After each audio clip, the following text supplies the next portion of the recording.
1.5 நிமிஷம் தான் செந்தில்வேல் பேசியிருக்காரு. 1.5 நிமிஷத்திலே அப்படி டென்ஷன் ஆகி போறதுக்கு நீங்க அவ்வளவு பெரிய புடிங்கி ஒண்ணும் இல்லையே. பக்குவப்பட்டுக்க தங்க தமிழ் செல்வன் அமைதியா இருக்கும் பொழுது நீங்க எதுக்கு இவ்வளவு கொதிக்கிறீங்க? திமுக அபிஷியலா சேர்ந்து திமுக கொள்கை பரப்பு செயலாளராகவோ இல்லை மாணவர் பாசறை மகளிர் பாசறை போக முடியாது.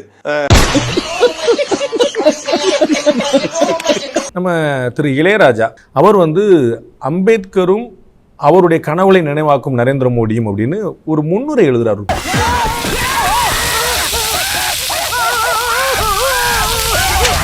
அதுல என்ன பிரச்சனை நம்முடைய தோழர்களுக்கு மற்றவர்களுக்கு எல்லாம்? யாருக்கும் பிரச்சனை இல்லை. என்னடா சிரிக்கிற? பயமுறா பெரிய பல்லழக. அம்பேத்கரையும் மோடியும் ஒப்பிடுவதை அவ்வளவு சுலபமா யாரும் ஏற்க மாட்டாங்க. சாவு சாவும்ல செத்த பேல நீ சாவும்ல செத்த பேல. அவருக்கு காரணங்களையும் அடுக்கிறார்ல, என்னென்ன பண்ணாருன்னு. அம்பேத்கர் ஒரு மிகச்சிறந்த ஜனநாயகவாதி, ஜாதிகளற்ற ஒரு பொது உடைமை சமுதாயம் காண வேண்டும் என்பதுதான் அவருடைய விருப்பம். அம்பேத்கர் தமிழ்நாட்டு பாஜக மட்டுமே 2 தலித்துகள் மாநில தலைவராக இருக்காங்க. மாட்டீங்களா? அது ஒரு பெரிய விஷயம் இல்லைங்க. இந்திய கம்யூனிஸ்ட் காங்கிரஸ்ல ஆன மாதிரி இல்லையே. இல்ல திமுக ஆகவே முடியாது. என்னிடம் வராதீர்கள் தம்பிகளே, வகுந்து விடுவேன். எழுத்தாணியை சங்கிலே குத்தி விடுவேன். எந்த சூழல்லையும் அம்பேத்கரையும் மோடி அவர்களையும் ஒப்பிடுவது ஏற்றுக்கொள்ளவே முடியாது. எந்த அடிப்படையில் நீங்க சொல்லணும்ல? இப்ப கொள்கை விவசாயிகளுக்கு ஆண்டுதோறும் 6000 ரூபாய் கொடுக்கிறது மத்திய அரசு. ஏங்க விவசாயிகளுக்கு எதிராக சட்டம் கொண்டு வந்து விவசாயிகள் 1 வருஷம் 1.25 வருஷம் போராடி நிறைய போறான்டா. கொஞ்சம் பொறு, மிஷின் நிக்கட்டும். எந்த ஊர்ல போராடினாங்க? டெல்லியில. ஏன் கேரளால போராடல? ஏங்க எல்லா இடத்துலயும் தானே. வெஸ்ட் பெங்கால்ல போராடல? இல்ல டெல்லியில. ராஜஸ்தான்ல போராடல?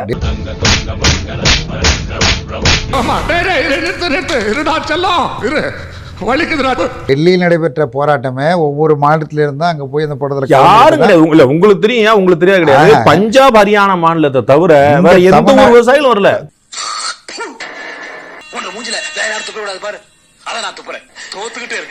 தமிழ்நாட்டில இருந்து ஆயிரக்கணக்கான விவசாயிகள் எங்க 4 பேர் போய் போட்டோ எடுத்துட்டு வந்தாங்க.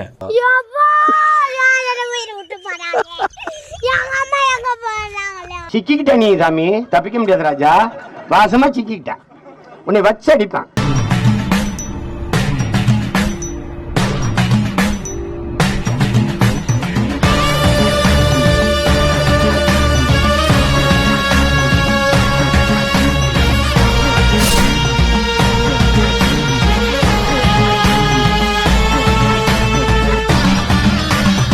நம்ம சேனலோடைய வளர்ச்சிக்கு நீங்கள் கான்ட்ரிபியூஷன் செய்யணும் அப்படின்னு நினச்சிங்கன்னா இந்த QR கோட் மூலமாக உங்களால் முடிஞ்ச அமௌண்ட்டை நீங்கள் கான்ட்ரிபியூஷனாக நம்ம சேனலுக்கு அடிக்கலாம். நன்றி. அதாவது வியாபாரி வருவார், நெல் எடுப்பார், அப்படியே தூத்தி காமிச்சிட்டு இதுக்கு விலை போகாது, இதுக்கு விலை என்ன விலையை அவர் தான் தீர்மானிப்பார். அரசு குறைந்தபட்ச ஆதரவுன்னு நிரூபித்த பிறகு தான் ஓரளவுக்கு விவசாயிகளுக்கு பணம் கிடைச்சிக்கிட்டு இருக்கு. இப்போ அது அப்படியே இருக்குல்ல. குறைந்தபட்ச ஆதார விலை அப்படியே தொடரும், மத்திய அரசுடைய கொள்முதல் அப்படியே தொடரும், மாநிலங்களுடைய கொள்முதல் அப்படியே தொடரும். எந்த மாற்றமும் இல்லையே. தொடராது. அது விவசாயிகள் ஏன் அப்புறம் வாபஸ் வாங்கினாங்க? பஞ்சாப் எலெக்ஷனுக்காக.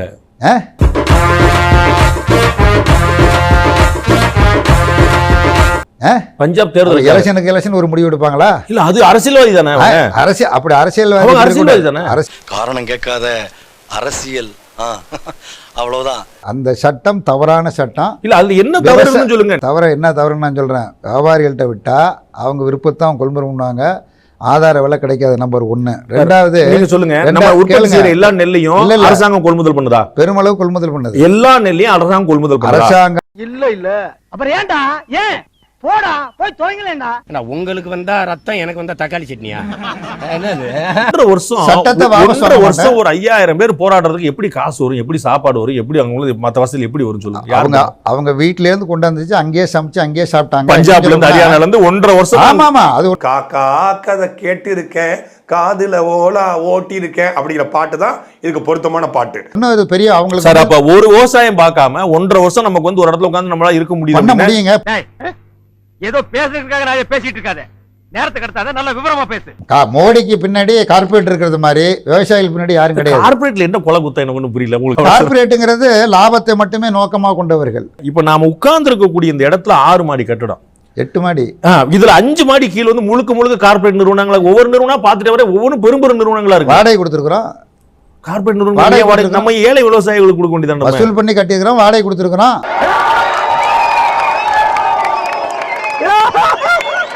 இந்த ஈன பொழப்புக்கு பேசாம எங்கயாவது போய் ஊருக்கு போயிடலாம். இல்ல, வரி பூரா வசூல் பண்றது மத்திய சர்க்கார் தானே. நாட்டுல இருக்கிற வரி முழுக்கையும் சுருட்டிட்டு போறது மத்திய சர்க்கார் சேர்ந்து. ஸ்டேட் ஜிஎஸ்டி, சென்ட்ரல் ஜிஎஸ்டி ரெண்டுமே சேர்ந்து. ஆமா, ரெண்டும் இருக்கு. இன்னும் சொல்றேன், நீங்க கூட்டணில இருக்கீங்களே காங்கிரஸ், அவங்க தான் சார் கொண்டு வந்தாங்க. யார் கொண்டு வந்தான்னா அது விரோதமானதுன்னா விரோதமானதுதான். காங்கிரஸ் கொண்டு வந்ததுக்காக அதை ஏத்துக்க முடியுமா? காங்கிரஸ் வந்து தேச விரோத கட்சின்னு சொல்லுங்க. ஏன்டா தயங்குற? தைரியமா சொல்றான். சொல்லு, நீதான் தைரியமான ஆளத்தை சொல்லு. சொல்றா. யார் மக்களுக்கு விரோதமாக செயல்பட்டால் யாராக இருந்தாலும் தேச துரோகி தான். காங்கிரஸ் தேச துரோகி. காங்கிரஸா இருந்தா, பிஜேபியா இருந்தா, யாரா இருந்தா காங்கிரஸ் அடிச்சுக்கிறீங்க? ஆசிரியர் வீரமணி, நீங்க சொல்லவே மாட்டீங்களா? சொல்ல மாட்டான்டா அவன். அவனுக்கு தெரியாதுடா, அவனுக்கு தெரியாதுடா. அது நம்ம தெரியும் ஏமாந்துக்கிட்டு இருக்கோம்டா நம்ம. ஜிஎஸ்டி மூலியமா இந்தியாவில் இருக்கிற மொத்த பணத்தையும் சுருட்டி வாரி எடுத்துட்டு போய் முதலாளி எஜமானர் மாதிரி உட்கார்ந்துக்கிட்டு மாநில அரசு எல்லா மாநில அரசையும் பிச்சை எடுக்க வைக்கிறீங்க. இது என்ன ஜனநாயகம் இப்படின்னு நம்ம நினைக்கிறோம்ல சார். இதை கொண்டு வந்தது யார் சார்? யார் கொண்டு வந்தான்னா? காங்கிரஸ் கொண்டு வந்தா தப்பு தான். அவங்க கூட கூட்டணி வச்சுக்கிட்டு இருக்கீங்க. யாரு? இப்ப நீ ஆவேசப்பட்டு வெளியே போல. இந்த இடத்தை விட்டு போனேன்னு வச்சுக்க, சோத்துக்கு தான். இப்ப சொல்லு, சோறா சுரணையா? சோறுதான். எங்க கூட்டணி வைக்கிறது உடனே நீங்க மோடியோட எங்களை சேர சொல்றீங்களா? அது சேராம இருந்தீங்களா? தப்புன்னு தானே சொல்றேன். சேராம இருந்தீங்களா? பிஜேபியோட ஆதரவோட நீங்க ஆட்சியில் இருந்திருக்கீங்க சார். இவருதான் மானஸ்தன். வணக்கம். மானஸ்தனா? மூஞ்சி பார்த்தா அப்படி தெரியலையே. நாங்க தோழமையா இருக்கிறது காரணம் வகுப்பா சக்திகள் இருக்குல்ல, அது நாட்டுல பலப்படக்கூடாது. அது நாட்டுக்கு ஆபத்து, மக்களுக்கு ஆபத்து. நான் வந்து பூணூல் போட்ட பிராமணன் ராகுல் காந்தி சொல்லியிருக்காரு. இது என்ன வாதம்? வகுப்புவாதமா, மதவாதமா, ஜாதிவாதமா? நீ கேட்ட ஒவ்வொரு கேள்வி என்ன செருப்பால் அடிச்ச மாதிரி இருக்குடா. பூணூல் போட்ட இந்துக்கள் விரோதி அல்ல, எங்கள் கட்சியில 80% இந்துக்கள்னு தமிழக முதலமைச்சர் ஸ்டாலின் சொல்லியிருக்காரு. இது என்ன வாதம்? ஆளுநர் வந்து பயணம் போறாரு. அப்ப தர்மபுரம் ஆதீனத்துக்கு பக்கத்துல போகும்போது அவர் மேல வந்து கருப்பு கொடி கட்டையெல்லாம் குச்சியெல்லாம் வந்து வீசுறாங்க. இது எந்த மாதிரியான ஒரு ஜனநாயக போராட்டம்? நம்ம கட்சியெல்லாம் வந்து உள்ள நிக்குது. நான் கருப்பு கொடி காமிச்சாங்க, தமிழ்நாடு பூரா காமிப்பாங்க. அவர் மீது கட்டையை வீசல. அதிகாரம் வீசலையா? நான் என்கிட்ட வீடியோ இருக்கு. இல்ல நீங்க காமிங்க. அவர் மேல வீசல. அடி தப்பிச்சுட்டாருங்க. கேளுங்க. என்ன பச்சிக்கிட்டு இருக்கா? நம்ம 2 பேரும் பேசிட்டு இருக்கோம்னா இந்த உரிமையை நமக்கு வழங்கியது ஜனநாயகம், நம்முடைய அரசியலமைப்பு சட்டம். ஆமா, நமக்கு இங்க சைனால கிடையாது, ரஷ்யால கிடையாது, கியூபால கிடையாது. இல்ல சார், இந்த தேர்தலும் அரசமைப்பு அடிப்படையில் தான் நடக்குது. அதாவது எப்படி நடக்குதுன்னு எல்லாருக்கும் தெரியும். தேர்தல் ஆணையம் எப்படி செயல்படுன்னு தெரியும். உள்ளாட்சி தேர்தல் வந்து சிறப்பாக நடந்துச்சா? பொது தேர்தல் சிறப்பாக நடந்துச்சா? உள்ளாட்சி தேர்தல் ஒழுங்கா தான் நடந்தது. பொது தேர்தல் ஒழுங்கா நடக்கல. ஒழுங்கா நடக்கலையே. உங்களுடைய இந்த தோழமை உணர்வை நான் வந்து உண்மையில இல்ல. ஆனால் உங்களை அடிச்சுக்க முடியாது ஜி. சொல்றானே என்ன அடி சிங்சக்ங்கறீங்களே. ஸ்டார்ட் பண்ணு.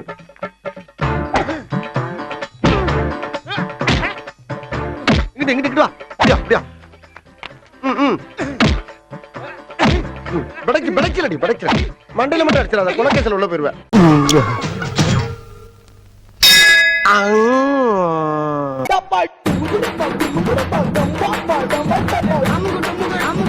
அமுகு டுமுகு அமால் டுமால்.